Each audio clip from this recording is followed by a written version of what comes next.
Ang baptism, hindi naman siya way para ikaw ay maligtas. But baptism is one of ways para ma-confirm ang iyong salvation.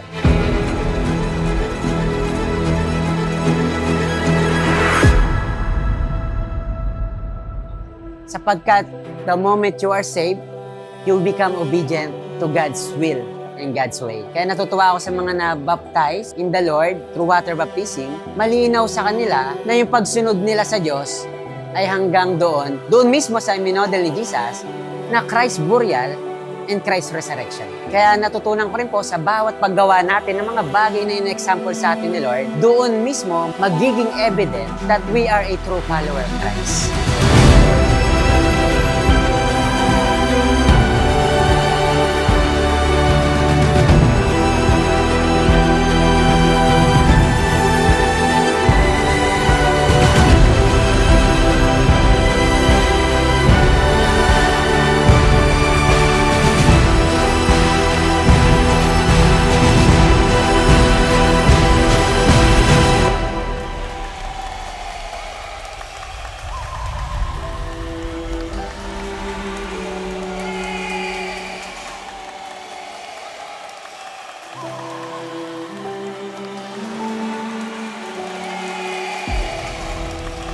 Ang Christ in You Binangonan ay nagsimula siya nitong January 26, 2025.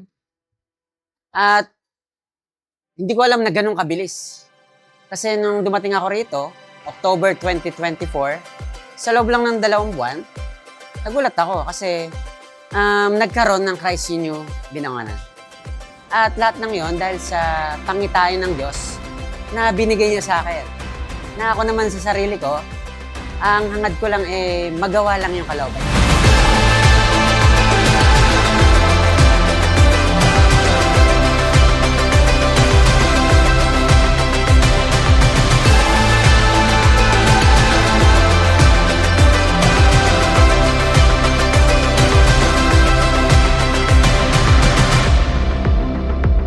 At ang nakakatuwa rito, in span of 1 year, ay nag-celebrate kami ng anniversary dito lang nakaraan dito sa Barangay Makamot kung saan nakatayo yung simbahan ng Christ in You.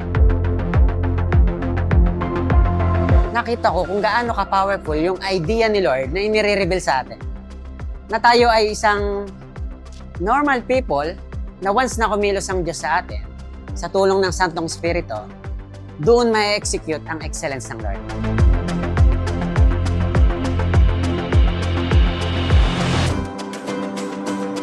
Kaya gusto ko magpasalamat sa Diyos sapagkat in 1 year and going to 2 years, marami na siyang ginawa dito sa Christ in You Binangonan.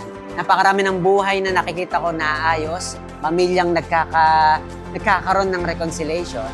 At excited ako, even sa sanctuary na pinagkatiwala ni Lord, nagkakaroon na siya ng expansion.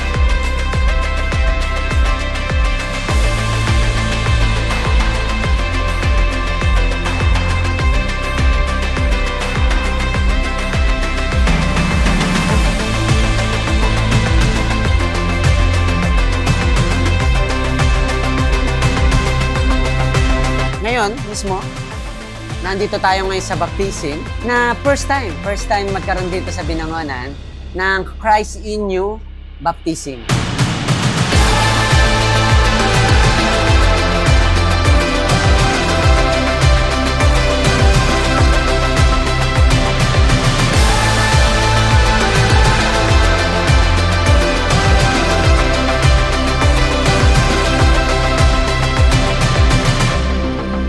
At sobrang galak ng puso ko kasi yung mga tao, kitang-kita ko yung kauhawan nila doon sa presensya ni Lord na kahit sila ay regular attendees na, pero they are eager for more.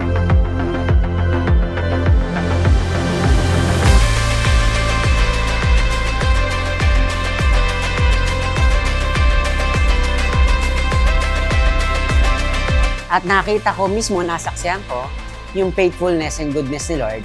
Kasi sila mismo, they accept Jesus and declare their faith in Jesus publicly.